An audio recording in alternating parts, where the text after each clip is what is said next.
It was just another quiet Tuesday night at Metro General Hospital when everything changed forever.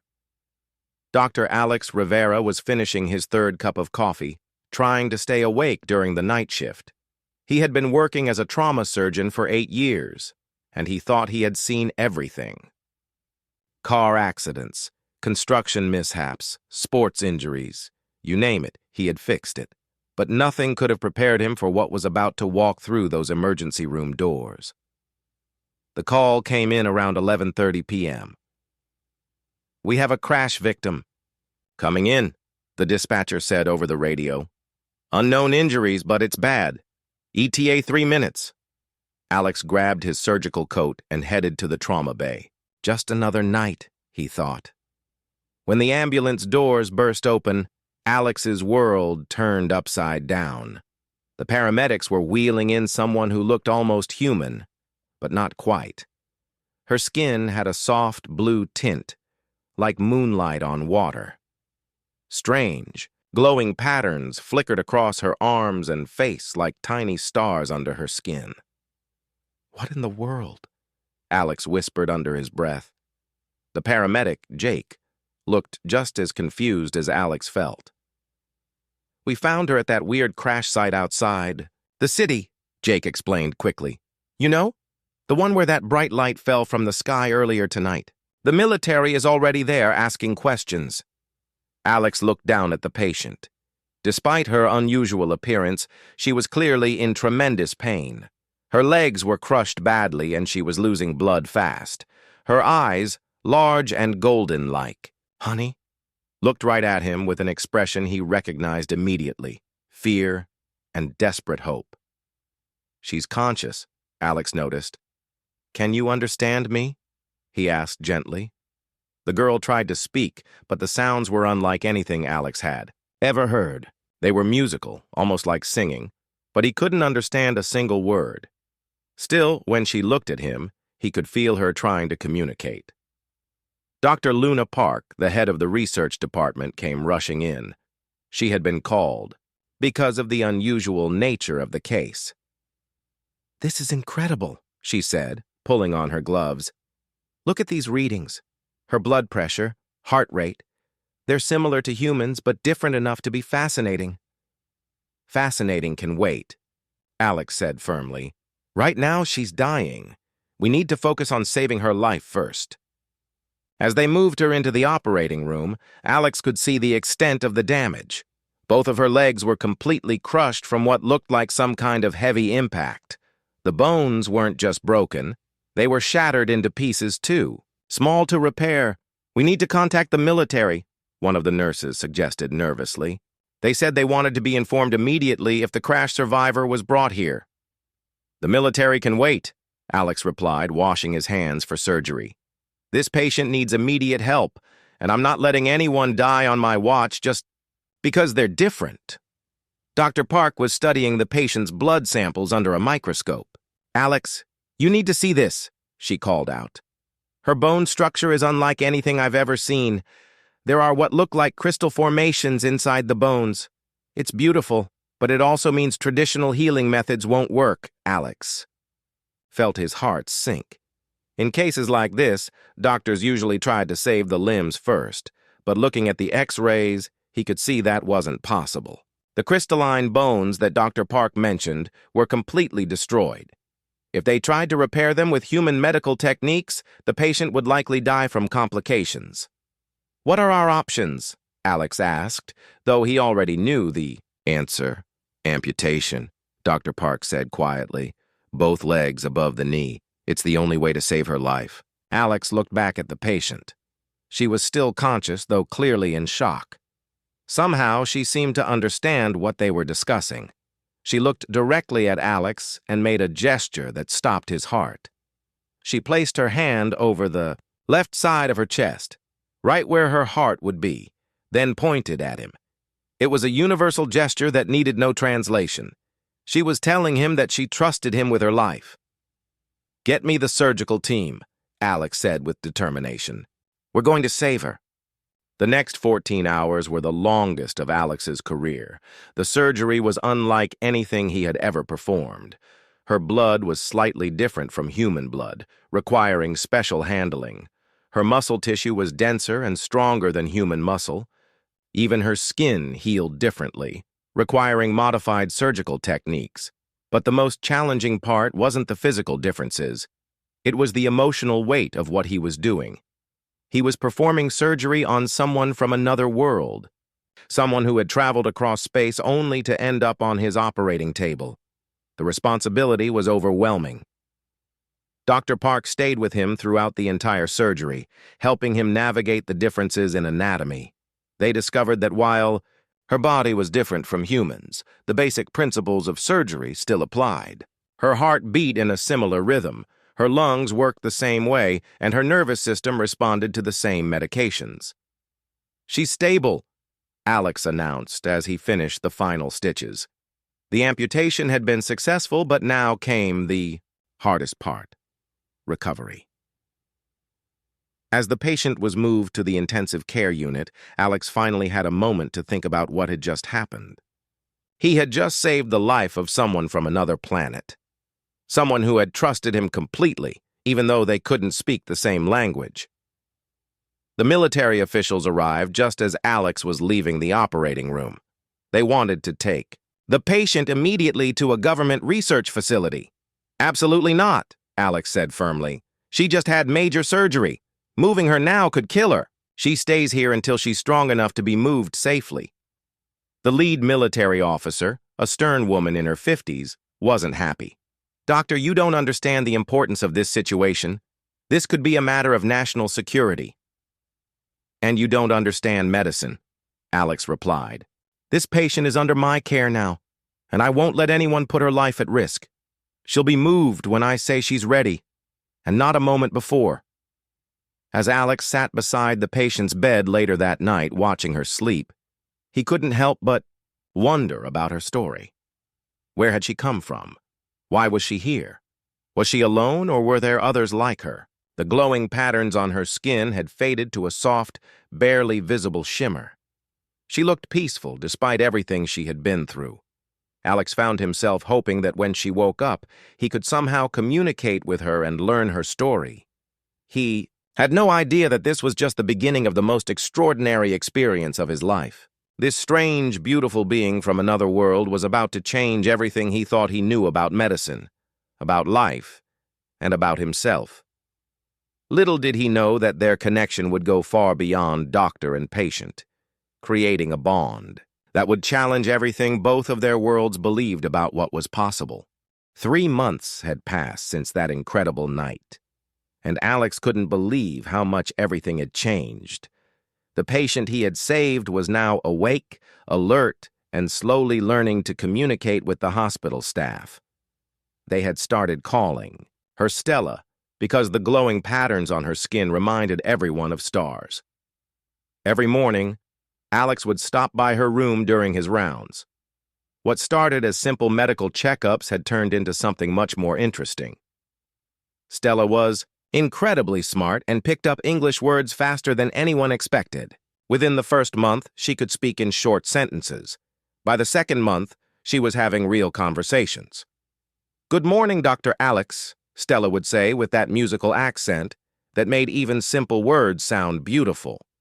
Her golden eyes would light up whenever he entered the room, and the patterns on her skin would glow a little brighter. "How are you feeling today, Stella?"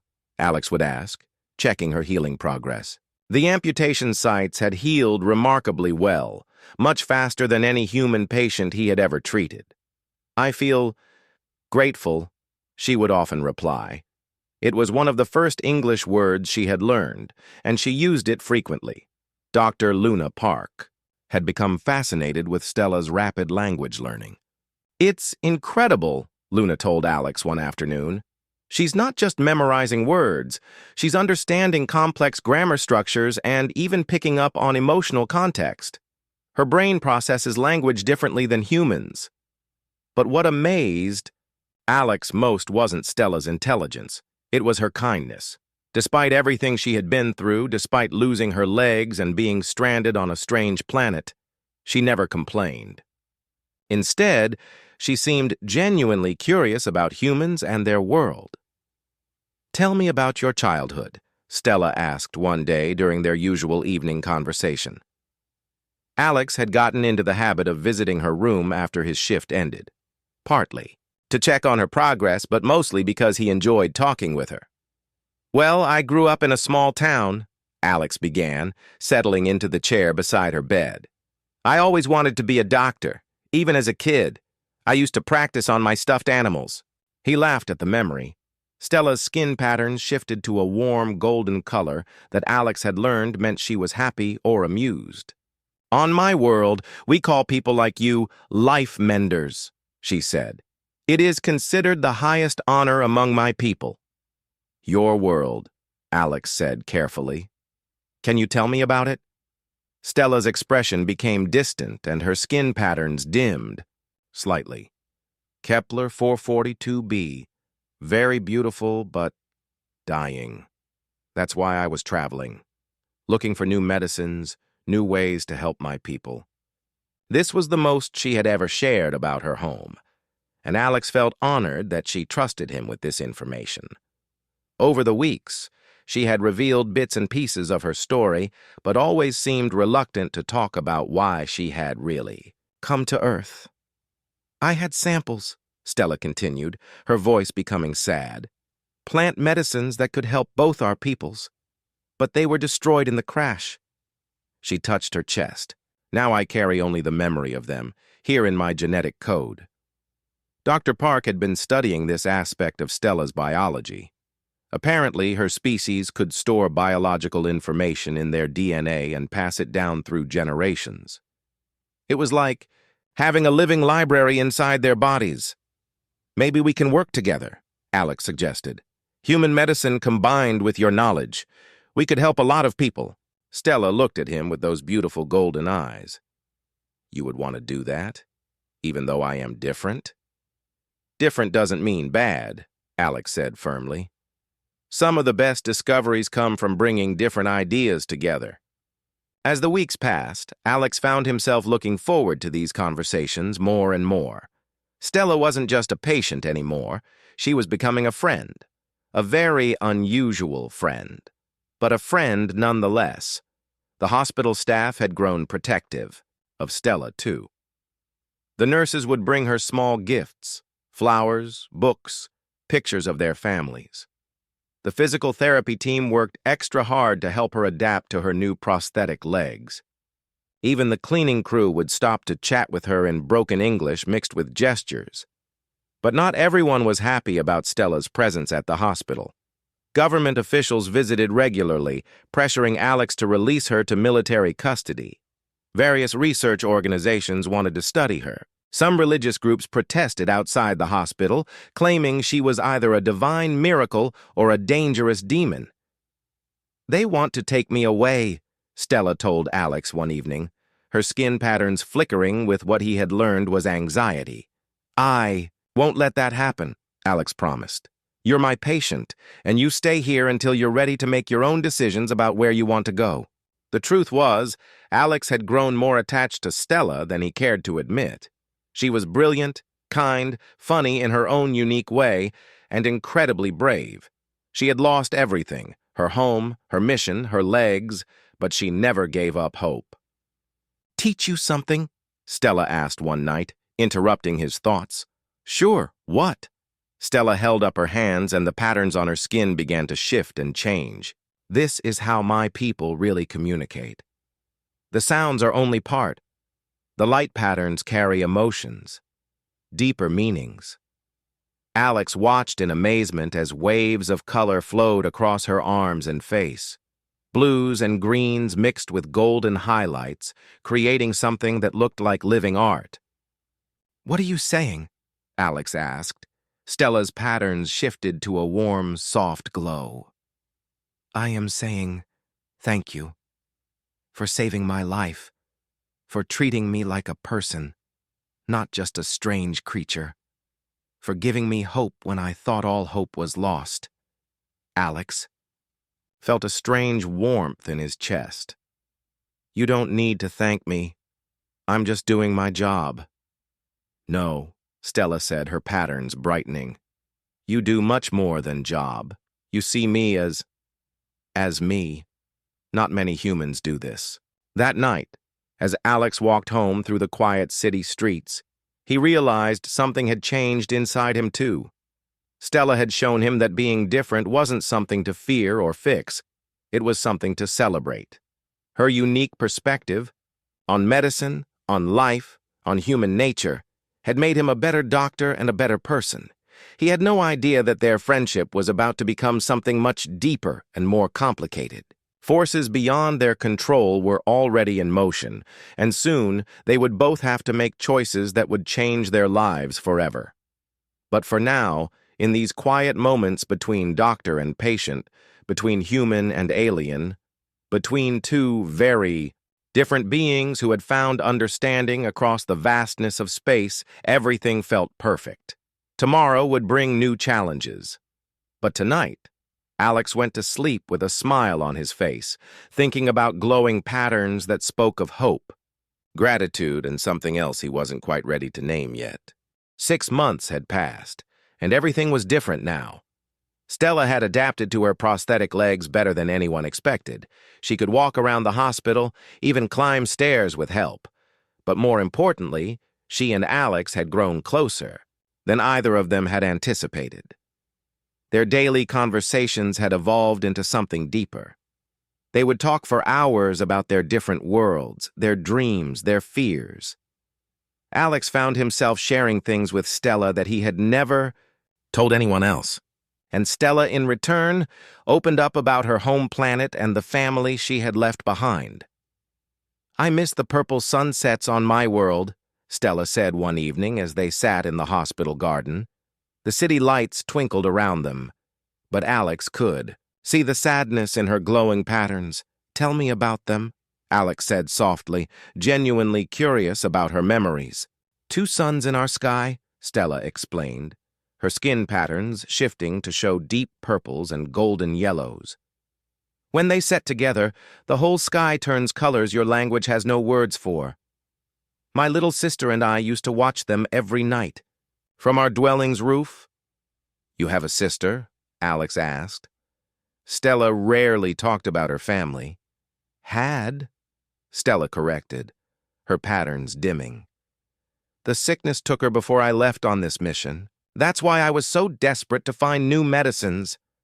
I hoped I could return in time to save others like her." Alex reached out and gently touched her hand. It was the first time he had made such a gesture, and he was surprised by how natural it felt. "I'm sorry, Stella. I can't imagine how hard that must be." When their hands touched, something unexpected happened. Stella's bioluminescent patterns suddenly flared brighter, creating waves of warm golden light that traveled up her arms. She gasped and quickly pulled her hand away. "What was that?" Alex asked, concerned. "Are you okay?"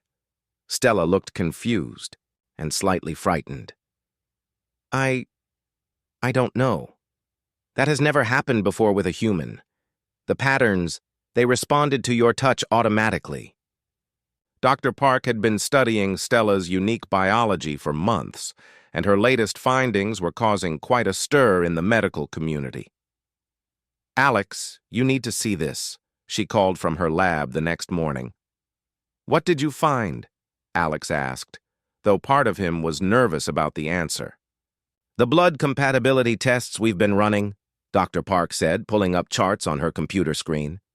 "Stella's physiology is incredibly similar to ours, more similar than should be scientifically possible for 2 species that evolved on different planets." "What does that mean exactly?" "It means that despite being from different worlds, your species and hers could theoretically, well, they could coexist in ways we never imagined," Dr. Park said carefully.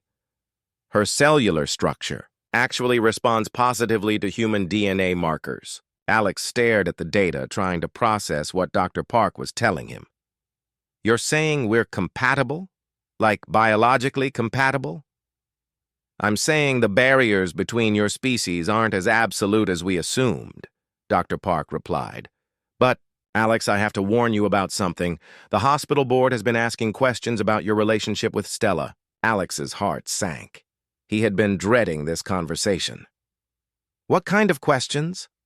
They're concerned about your objectivity. Some people are saying you've become too emotionally invested in her case. There's talk about transferring her care to another doctor. They can't do that, Alex said firmly. Stella trusts me. Moving her to a stranger's care now could set back months of progress. I know that, and you know that. But the board is under pressure from government officials who want Stella transferred to a military research facility. They're using your emotional involvement as justification. That evening, Alex found Stella in the hospital chapel. She often went there when she was upset, finding peace in the quiet space, even though she didn't understand human religious practices. The nurses told me about the meeting today, Stella said without looking at him. Her skin patterns were dim, almost gray. They want to separate us. I won't let that happen, Alex said, sitting beside her on the wooden bench. You cannot stop them forever, Stella replied sadly. I know you have tried to protect me, but I also know the cost to you. Other humans look at you differently now. They whisper when you pass by. It was true. Alex had noticed the stares, the hushed conversations that stopped when he entered a room. Some colleagues treated him like he had lost his professional judgment. Others looked at him with a mixture of curiosity and suspicion. I don't care what they think, Alex said honestly. You're the most remarkable person I've ever met, Stella, human or otherwise.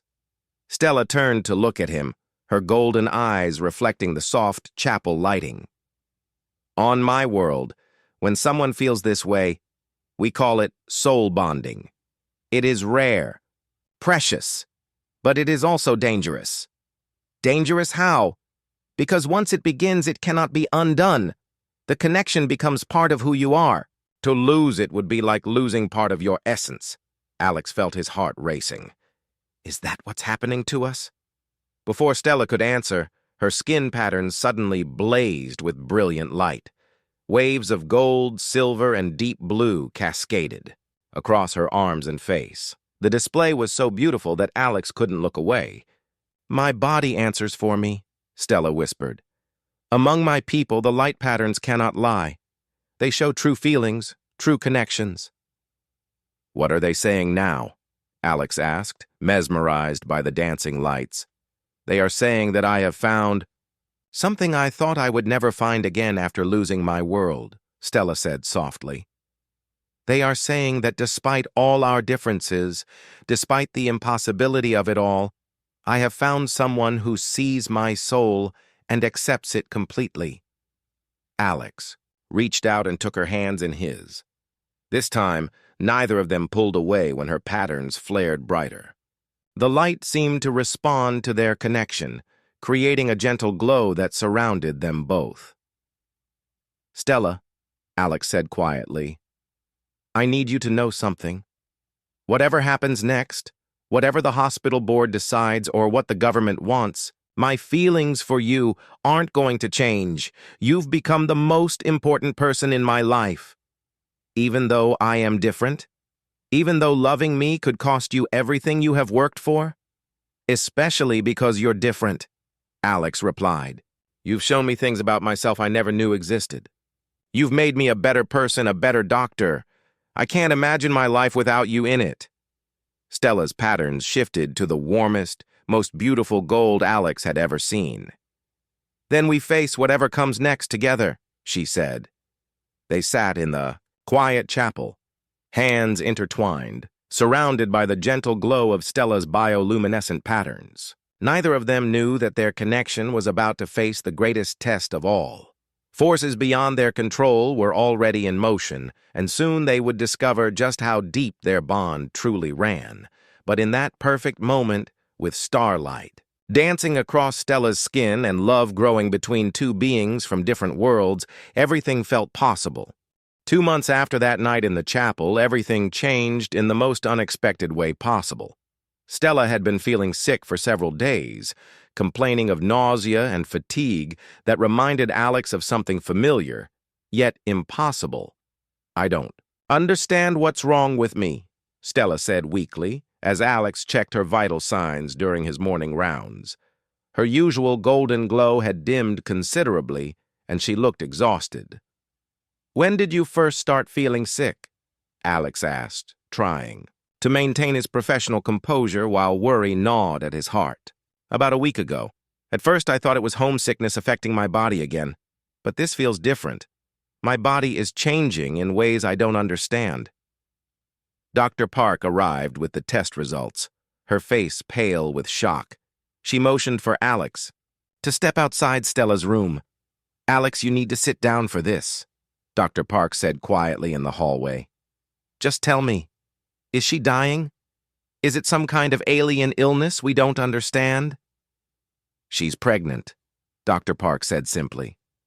Alex felt like the floor had dropped out from under him. "That's impossible. We're different species. The biology doesn't work that way." "Apparently it does," Dr. Park replied, showing him the test results. "All the blood work confirms it. But Alex, this is creating problems we never anticipated. Her body is struggling to adapt. This pregnancy could kill her." Alex sank into a nearby chair, his mind racing. "How is this even possible? Remember what I told you about biological compatibility? It seems the connection runs deeper than we thought. But Alex, there's more. The hospital board called an emergency meeting. They know about the test results and they're demanding your immediate suspension. They can't do that to me now. Stella needs medical care, and I'm the only doctor who truly understands her physiology. They're saying you compromised your professional judgment. The government officials are calling this a potential threat to humanity. Religious groups are protesting outside the hospital. This has become bigger than just medicine, Alex. When Alex returned to Stella's room, she took one look at his face and knew something was terribly wrong. "They told you," she said quietly, her hand moving instinctively to her stomach. "How did you know?" Alex asked, sitting beside her bed. "My people have natural awareness of life changes in our bodies. I felt the new life beginning weeks ago, but I was afraid to believe it. I thought it was my imagination, my desperate wish for something good in this strange world." "Stella, this pregnancy is dangerous for you. Your body isn't designed for this kind of change. We need to discuss options." Stella's skin patterns flared with determination. "No, I understand the risks, but this child represents hope. Hope that our peoples can truly be united. Hope that love can overcome any barrier. I will not give up this gift, even if it costs you your life." "Even then," Stella said firmly, "on my world, new life is considered sacred above all else. Besides, this baby carries both of our essences. It will be something new, something beautiful." Over the following days, the situation at the hospital became chaotic. News crews gathered outside, broadcasting stories about the alien pregnancy. Government scientists demanded access to Stella for research. Military officials wanted to transfer her to a secure facility immediately. Alex found himself officially suspended pending investigation, but he refused to leave Stella's side. Dr. Park and a few loyal nurses formed a secret support team, providing medical care despite the official restrictions. "I'm scared, Alex," Stella admitted one night as her condition worsened. The pregnancy was progressing rapidly, much faster than human pregnancies, and her body was showing signs of severe stress. "I won't let anything happen to you," Alex promised, holding her hand as her bioluminescent patterns flickered weakly. "The baby will be special," Stella said, her voice growing weaker. "I can feel it growing stronger while I grow weaker. It's taking the best of both our genetics and creating something entirely new." Dr. Park had been studying the pregnancy development with amazement and concern. "The fetal scans are incredible," she told Alex privately. "The baby appears to have human, physical characteristics, but with Stella's regenerative abilities. But Alex, Stella's body can't sustain this much longer. What can we do?" I'm not sure there's anything we can do. This is completely uncharted territory. We're basically witnessing the birth of a new kind of being, but the process might kill the mother. Alex spent sleepless nights at Stella's bedside, watching her fight to stay strong for their unborn child. Her usual bright patterns had dimmed to barely visible glimmers, and she slept most of the time now. "Tell me about your dreams for our child," Stella whispered during one of her wakeful moments. "I dream that they'll grow up in a world where being different is celebrated, not feared," Alex replied. "I dream they'll help people understand that love doesn't recognize boundaries or species.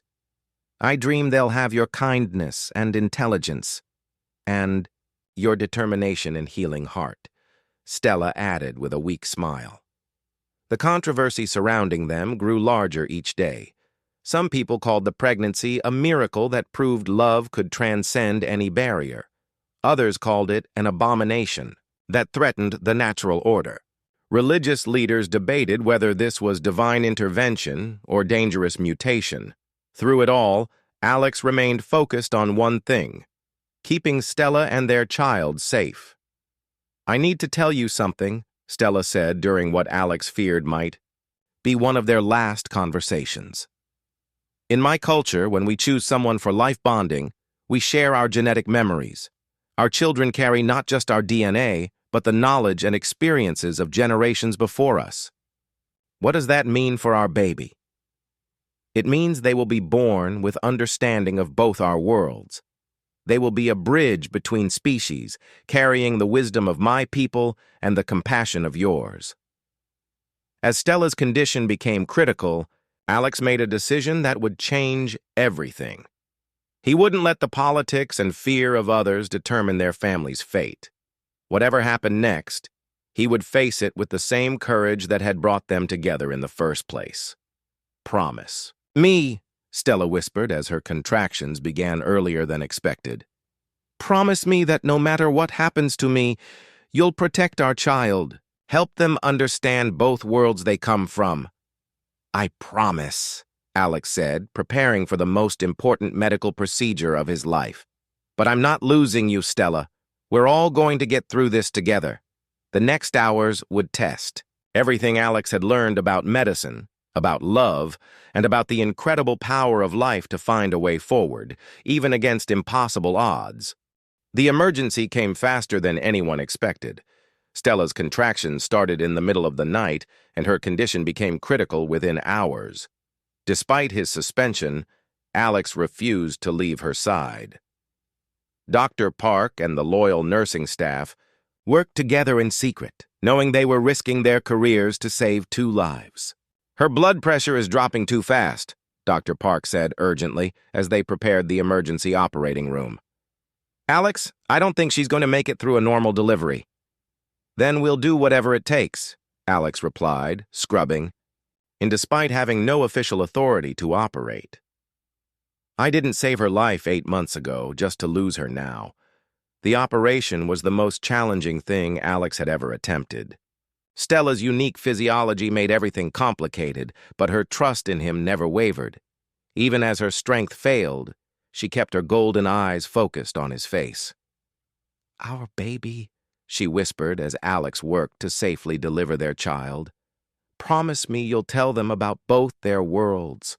"You're going to tell them yourself," Alex insisted, though he could see her life signs growing weaker.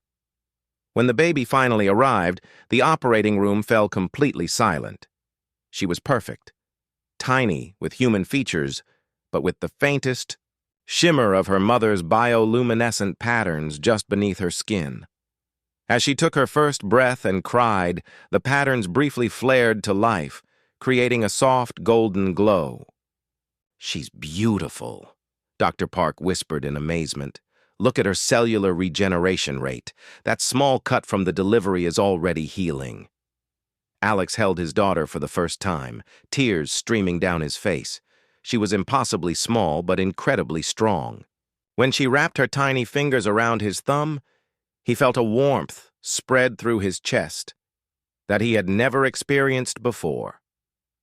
"Luna," Stella said weakly, using the last of her strength to name their daughter. Like the moon that connects. Day and night, she will connect our two worlds. For a terrifying moment, Alex thought he had lost Stella. Her vital signs crashed, and her skin patterns went completely dark. But then, something miraculous happened. As Luna was placed on Stella's chest for the first time, the baby's own glowing patterns activated and seemed to share energy with her mother. Incredible, Dr. Park breathed. The baby's regenerative abilities are somehow helping Stella recover. I've never seen anything like this. Slowly, Stella's strength returned. Not completely, she was still weak and would need weeks of recovery, but she was alive, and she was going to stay alive. The birth changed everything overnight. The protesters outside the hospital were replaced by crowds of curious people, hoping to catch a glimpse of the miracle baby. Scientists from around the world requested permission to study Luna's unique abilities. Government officials who had been hostile before now spoke of unprecedented scientific opportunities. But Alex only cared about his family. He spent every moment he could with Stella and Luna, watching in wonder as their daughter displayed abilities that defied everything medical science understood about human development. Look at this. Dr. Park showed Alex some test results 3 days after the birth. When Luna cries, her healing abilities actually extend to anyone touching her. Yesterday, a nurse with a cut finger held Luna for 10 minutes and the wound completely disappeared. She's going to help so many people, Alex said, watching Luna sleep peacefully in Stella's arms. More than that, Stella added, her voice still weak but filled with hope. She represents the future, proof that different species can not just coexist, but create something beautiful together. 2 weeks later, an unexpected visitor arrived at the hospital. A group of beings that looked similar to Stella appeared at the entrance, their ship having landed quietly outside the city. They had been searching for Stella ever since her crash, following the energy signature of her people's technology. The leader of the group, an older female with silver patterns instead of gold ones, approached Alex with obvious caution. "You are the one who saved our daughter," she said in accented but clear English. "Stella saved herself," Alex replied. "She's the strongest person I've ever met." "We came to take her home," the leader continued. "But we see now that her home is here, with you and the young one." The reunion was emotional. Stella cried tears of joy when she saw her people again, but she also made it clear that her life was now on Earth with Alex and Luna. "We thought our world was dying," Stella's mother explained to Alex. "But perhaps the answer was never to save our old world, but to build a new one. Your daughter carries the genetic memories of our greatest healers, combined with human adaptability. She will be able to help both our peoples in ways we never imagined." Over the following months, more of Stella's people arrived on Earth, not as invaders, but as refugees seeking a new home. Luna became the bridge between the species, her very existence proof that cooperation was possible. Alex returned to his medical practice, but now he worked alongside Stella and her people to develop new treatments that combined human medical knowledge with alien healing abilities. The hospital that had once wanted to remove Stella from his care now became the first human Zephyrian medical center. "She's walking," Alex called excitedly one afternoon as Luna took her first steps. At 8 months old, she was already showing remarkable development, moving with confidence on legs that showed no sign of ever having the problems her mother had faced. Stella watched from her wheelchair. She had adapted beautifully to her prosthetics, but still needed them to move around. Her face lit up with the same golden patterns that had first captured Alex's attention, and Luna responded with her own gentle glow. "She will never know the limitations we thought were absolute," Stella said, her voice filled with wonder. "She will grow up in a world where difference is strength, where love truly can overcome any obstacle." That evening, as Alex tucked Luna into her crib, he marveled at how much his life had changed. A year ago, He had been a lonely doctor going through the motions of his routine. Now he was part of a family that spanned the stars, part of a future, where two species could build something beautiful together. "Thank you," he whispered to Stella as they watched their daughter sleep. "For trusting me that first night, for showing me that the impossible was just another word for something we hadn't figured out yet." "Thank you for seeing me as more than just a patient," Stella replied, taking his hand. "For believing that love doesn't recognize species or worlds, or any of the barriers people think are so important." Luna stirred in her sleep, her skin patterns flickering briefly like tiny stars. In that soft light, Alex could see the future. A future where his daughter would help both species understand that their differences made them stronger, not weaker. Outside their window, human and Zephyrian medical teams worked together through the night, saving lives and building bridges between worlds. And at the center of it all was one small girl whose very existence proved that love truly could conquer anything, even the vast emptiness of space itself.